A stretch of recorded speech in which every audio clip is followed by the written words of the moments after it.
इलाज है या नहीं है। इलाज तो अभी तक सर्दी जुकाम का भी नहीं है, सर्दी जुकाम की भी कोई वैक्सीन नहीं है। क्या हम उससे डरते हैं? नहीं डरते हैं। क्यों? क्योंकि ज्यादा लोग नहीं मरते हैं। तो सबसे पहले डेथ रेट कैलकुलेट करते हैं कि एग्जैक्टली कितना है। कितने टेस्ट हुए? 40 लाख टेस्ट हुए, उसमें से 2 लाख लोगों को हुआ, तो नियर अबाउट एवरेज कितनी आई? 5% की। अगर यही हमने 4 करोड़ टेस्ट करे होते तो कितने डिटेक्ट हो गए होते अब तक? 20 लाख हो जाते। 40 करोड़ करे होते तो कितने हो जाते? 2 करोड़ हो जाते। टोटल अगर कर लिए होते हमने टेस्ट 130 करोड़ का, तो कितना नंबर निकल करके आ जाता? Near about 5 crore. इसका मतलब 5 करोड़ लोगों को या तो आज की डेट में है या हो चुका है। और एक और मजे की बात यह है कि कोरोना में ऐसा नहीं है कि जिसको भी होता है उन सबके सिम्टम्स आते हैं। 80% से ज्यादा जो केसेस होते हैं वो असिम्टोमेटिक होते हैं, उनमें कोई सिम्टम्स नहीं आते हैं। यानी अगर मुझे हो गया है और मैं ठीक भी हो गया हूं तो मुझे पता तक नहीं है।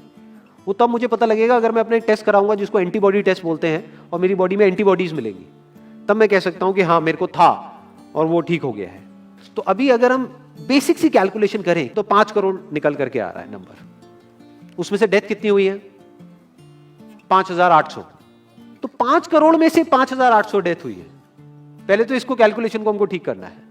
डेथ को अंडर रिपोर्ट करने का कोई तरीका नहीं है, बल्कि ओवर रिपोर्ट किया जा सकता है। ओवर रिपोर्ट कैसे? फॉर एग्जांपल आपकी बॉडी में टेस्ट हुआ, आपकी बॉडी में मिला कोरोना वायरस, लेकिन आपके अंदर पहले ही बहुत सारी प्रॉब्लम्स चली रही थी, तब भी आपकी किसी ना किसी वजह से डेथ होने ही वाली थी। बट क्योंकि ये कोरोना आया आपकी बॉडी में, इस वजह से आपकी डेथ हो गई, तो ये ट्रिगर कर गया। तो ये जो 5800 का नंबर है, ये इससे कम तो हो सकता है, इससे ज्यादा होने के चांसेस बहुत कम है। बट एक बार को हम मान लेते हैं कि इतना ही है नंबर, ना कम है ना ज्यादा है, तो कितनी परसेंटेज निकल करके आई? 5 करोड़ में से अगर 5800 डेथ्स हुई हैं तो क्या परसेंटेज निकल करके आई? Near about 0.01%। ये उससे बहुत कम है जितनी डेथ्स हमारे यहां पे होती हैं रोड एक्सीडेंट की वजह से। हर साल की अगर हम एक कैलकुलेशन देखें तो 1.5 लाख से ज्यादा डेथ हो जाती है इंडिया में रोड एक्सीडेंट्स की वजह से। हर 4 मिनट में एक डेथ होती है रोड एक्सीडेंट की वजह से। और अगर अभी आप देखोगे सड़कों पे एक बहुत ही फनी चीज नजर आ रही है। 2 व्हीलर पे जा रहे हैं, मास्क सबने लगाए हुए हैं, कभी भी नोट करना इस चीज को। हेलमेट नहीं पहने हुए, हेलमेट बहुत कम लोगों ने पहने हुए हैं। इससे हमको क्या समझ आ रहा है? क्या ये समझदारी है, बेवकूफी है? क्योंकि हेलमेट ना लगाने की वजह से उनके मरने के चांसेस उससे बहुत ज्यादा है, कई गुना ज्यादा है जितना कि कोरोना से मरने के उनके चांसेस है। तो ये डर है जो चारों तरफ फैल रहा है, और मीडिया डर को और बढ़ाता चला जा रहा है। और क्योंकि सही इंफॉर्मेशन किसी के भी पास में नहीं है, या सही कैलकुलेशन किसी के पास में नहीं है, ये जो अभी हम कर रहे हैं इसको मैथमेटिकल मॉडलिंग बोलते हैं। यानी एक डेटा को देख करके एक मॉडलिंग करी जाए और फिर समझा जाए कि एक्चुअल में जो सही डेटा है वो क्या है। ये नहीं कि लिमिटेड डेटा के बेस पे हम कोई भी कंक्लूजन ड्रॉ कर लें और उसके बेस पे डरते रहें। तो अगर इसका डेथ रेट 0.01% है तो हम सब इतना डर क्यों रहे हैं? क्या कुछ और है जिससे हमको डरना चाहिए, जिससे हम नहीं डर रहे हैं, जिसके बारे में कोई बात नहीं कर रहा है, जो इससे लाख गुना ज्यादा भयानक है?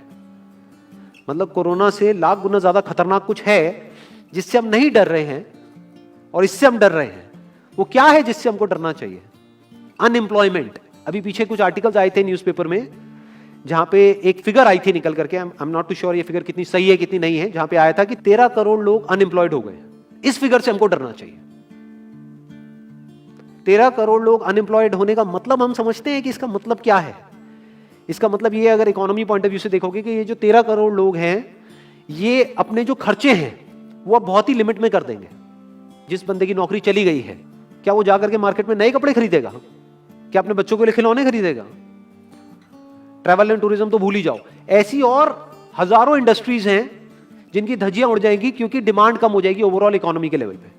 जब डिमांड कम होगी तो क्या करना पड़ेगा इन ब्रांड्स को, इन कंपनीज को क्या करना पड़ेगा, इन मैन्युफैक्चरर्स को क्या करना पड़ेगा? अपनी सप्लाई को कम करना पड़ेगा। जितनी उन्होंने सप्लाई कम करी, अनएम्प्लॉयमेंट और बढ़ गया। कि आज जो नंबर 13 करोड़ है वो बढ़ करके कितना हो गया? 20 करोड़। यानी पूरा का पूरा लूप बन जाएगा। इस लूप को बोलते हैं रिसेशन, जो ग्लोबली ऑलरेडी रिसेशन आ चुका है। और अगर यही रिसेशन और डीप होता चला जाए तो उसको बोलते हैं डिप्रेशन, जहां से एक इकोनॉमी को बाहर आने में 5 से 10 साल लगते हैं। तो इकोनॉमी का पहले ही बुरा हाल था, प्लस इस कोरोना की वजह से और बुरा हाल हो गया है, प्लस जो रहा सहा हमारा जो अपना डर है वो सिचुएशन को और खराब करता चला जा रहा है। और इस डर को हर कोई बढ़ा रहा है, कोई भी कम करने का काम नहीं कर रहा है। एक्चुअल में अगर आप मेरे स्टैंड पॉइंट से देखोगे तो डरने की कोई जरूरत ही नहीं है, क्योंकि जो डेथ रेट है वो बहुत ही कम है। तो हम डर क्यों रहे हैं? सोचो। बस इसलिए कि डेथ नहीं होनी चाहिए। अगर यही हमारा ऑब्जेक्टिव है कि डेथ नहीं होनी चाहिए, मतलब हम कहते हैं कि किसी की डेथ नहीं होनी चाहिए, तो फिर तो लॉकडाउन परमानेंट हो जाना चाहिए, सड़कों पे निकलना ही नहीं चाहिए, क्योंकि सीधा सीधा 1.5 लाख डेथ बचेंगी।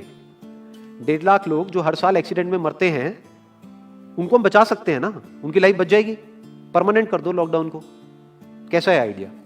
ये बिल्कुल ऐसा है जैसे मैंने एक आदमी की एक कहानी सुनी थी, उसके घर में एक चूहा घुस गया, तो उस चूहे को उसने पकड़ने की बड़ी कोशिश करी, लेकिन वो चूहे को नहीं पकड़ पाया। तो एंड में उसने क्या किया, घर पे आग लगा दी, अपने घर में आग लगा दी। उसके बाद भी चूहा तो बच करके निकल गया, घर चला गया, घर जल गया। यही हालत है इसकी, कोरोना की। इस डर को हमको खत्म करना पड़ेगा, तब जाकर के इस प्रॉब्लम का एक्चुअल में सॉल्यूशन निकलेगा, जो रियल प्रॉब्लम है। और रियल प्रॉब्लम कोरोना नहीं है।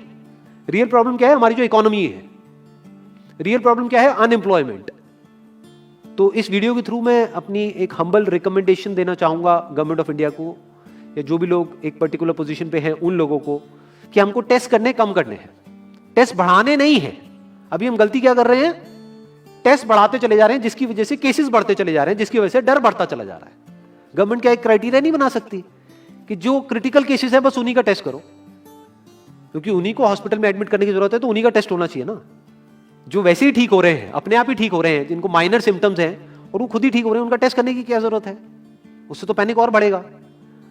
अगर टेस्ट कर भी दिया तो हम करने क्या वाले हैं? उनको क्या हॉस्पिटल में एडमिट करने वाले हैं? नहीं, घर पे क्वारंटाइन करने वाले हैं। अभी जो क्वारंटाइन वाला फंडा है, ये भी जब बेस छोटा होता है तब तो काम करता है, जब करोड़ों में हो जाता है तब काम नहीं करता है। मैं अगर एग्जांपल से समझाने की कोशिश करूं, जो मेरी थॉट प्रोसेस है उसको इमेजिन करो। एक ऐसी सिचुएशन है कि हम एक घर में है और चारों तरफ से बाढ़ आई हुई है, और ये जो घर है हमारा वो ऐसा है, इसको इमेजिन करो, जहां पे हजारों दरवाजे हैं। तो हम क्या करें, इसमें से एक दरवाजे को पकड़ लें और उसी को पक्का करते चले जाएं। ये है क्वारंटीन, और बाकी के हजारों खुले पड़े हैं। एक को हम पक्का करते चले जा रहे हैं, क्योंकि यहां से पानी अंदर नहीं आना चाहिए। इंडिया की पॉपुलेशन क्या है? 130 करोड़। टेस्ट कितने हुए हैं अभी तक? 40 लाख। दिल्ली के कितने हो रहे हैं? 1 लाख। महीने के कितने हुए? 30 लाख। साल के कितने हुए? 3 करोड़ 60 लाख। तो यानी कि अगर हमको सबका टेस्ट करना है तो कितने साल लगेंगे? 36 साल। तो जब हमको दिख रहा है साफ साफ कि हम सबका टेस्ट कर ही नहीं सकते, तो हम टेस्ट क्यों बढ़ाते चले जा रहे हैं? या तो सबका टेस्ट करो और सब में से सबको देख करके सबको क्वारंटाइन कर दो। ये बिल्कुल ऐसा हुआ कि वो जो घर है जिसकी मैंने अभी बात करी, या तो उसको हर तरफ से सिक्योर करो कि अगर उसके 1000 दरवाजे हैं तो एक को बंद मत करो, सारे बंद कर दो। तब आप कह सकते हो कि यहां पानी अंदर नहीं आएगा, कि हमने 130 करोड़ लोगों का टेस्ट कर लिया है, उसमें से केसेस निकल गए हैं 6 करोड़, और 6 करोड़ को हमने क्वारंटीन कर दिया है। अब ये आगे नहीं फैलेगा, अब 6 करोड़ से 10 करोड़ पे नहीं जाएगा। बट हमने टेस्ट ही करे 40 लाख, जिसमें से केसेस आए 2 लाख। अगर इन 2 लाख को हमने क्वारंटीन कर भी दिया तो बाकी करोड़ों लोग तो बाहर घूम रहे हैं ना। तो उससे होगा क्या? तो अब हमको समझ जाना चाहिए कि इसको रोकने का कोई तरीका नहीं है। तो अब इसका प्रैक्टिकल सॉल्यूशन क्या है? गवर्नमेंट की तरफ से हमको सिर्फ ये इंफॉर्मेशन चाहिए कि भैया अभी कितने बेड्स ऑक्यूपाइड हैं आपके स्टेट में, और अभी कितने और आपने अरेंजमेंट कर रखा है, और कितने और कर सकते हो। अब वो बेड चाहे किसी हॉस्पिटल में हो चाहे किसी होटल में हो। और प्लस ये इंफॉर्मेशन क्यों नहीं जा रही लोगों के पास में कि इतना डरने की जरूरत नहीं है जितना आप डर रहे हो। हाँ ठीक है, प्रिकॉशंस लो, सेफ्टी मेजर्स लो, सोशल डिस्टेंसिंग को मेंटेन करो, लेकिन इतना डरने की जरूरत नहीं है जितना आप लोग डर गए हो, क्योंकि डेथ रेट कम है। ये इंफॉर्मेशन जानी चाहिए अब लोगों के पास में, वक्त आ चुका है। अगर ये नहीं गई तो प्रॉब्लम सॉल्व नहीं होने वाली इकोनॉमी के लेवल पे। कॉन्फिडेंस खत्म हो चुका है, रियलिटी को हमको पहले समझना होगा। अभी प्रॉब्लम क्या हो रही है? हम कह रहे हैं कि हाँ कंस्ट्रक्शन एक्टिविटीज अलाउड है। गवर्नमेंट को क्या लग रहा है? अलाउड बोल करके सारी प्रॉब्लम सॉल्व हो जाएगी। अलाउड तो हो गई, बट मेरे जो फ्रेंड्स हैं जो कंस्ट्रक्शन इंडस्ट्री में हैं, वो बता रहे हैं कि लेबर ही नहीं है, लेबर सारी अपने गांव चली गई है। तो अब कौन कंस्ट्रक्शन करेगा वहां पे? अब ये लेबर चली तो गई है, इसको वापस कैसे बुलाओगे? मीडिया में अगर रोज ये दिखेगा कि केसेस बढ़ रहे हैं, केसेस बढ़ रहे हैं, केसेस बढ़ रहे हैं, वापस आएंगे वो लोग? 1 से लाख नहीं आएंगे। तो उनको मीडिया में क्या दिखना चाहिए, न्यूज में क्या दिखना चाहिए? कि अब ये प्रॉब्लम सॉल्व हो रही है। तो लोगों के अंदर का डर निकलना चाहिए। यानी जो भी मैंने अभी तक कहा, अगर मैं उसको सम अप करूं तो वो क्या है प्रैक्टिकली, अगर पॉइंटर्स में सॉल्यूशन देखा जाए। नंबर 1 मोस्ट इंपॉर्टेंट, टेस्ट धीरे धीरे हमको कम करने हैं, बढ़ाने नहीं है। दिन के 1 लाख टेस्ट हो रहे हैं, मैं ये नहीं कह रहा कि एकदम से 10,000 कर दो, 1 लाख के 90,000 कर दो, एटलीस्ट बढ़ाओ मत। समझ गए? 1 लाख के 1.5 लाख टेस्ट मत करो दिन के, 2 लाख मत करो, क्योंकि तब भी 36 साल लगेंगे पूरा करने में। अगर आपने स्पीड डबल भी कर दी तब भी 18 साल लगेंगे। 18 साल तक तो पता नहीं ये बीमारी कहां होगी, किसी को याद तक नहीं होगा। तो करना क्या है गवर्नमेंट को, अगर थोड़ा सा सेंसिबली चले कि टेस्ट को धीरे धीरे कम करते चले जाओ, यानी 1 लाख से 90,000 कर दो, फिर कुछ दिन बाद 80,000 कर दो, फिर 70,000 कर दो। इसकी वजह से क्या होगा, मीडिया में केसेस कम होते हुए दिखेंगे, अखबारों में केसेस कम होते हुए दिखेंगे, हर जगह पे जहां पे अभी आ रहा है कि अभी तक की सबसे बड़ी फिगर, आज तक के सबसे ज्यादा केसेस, वो सब धीरे धीरे कम हो जाएंगे। कम मीडिया में पैनिक फैलेगा, कम पैनिक फैलेगा लोगों में, धीरे धीरे लोग बाहर निकलना शुरू होंगे, जो अभी नीड ऑफ द आवर है।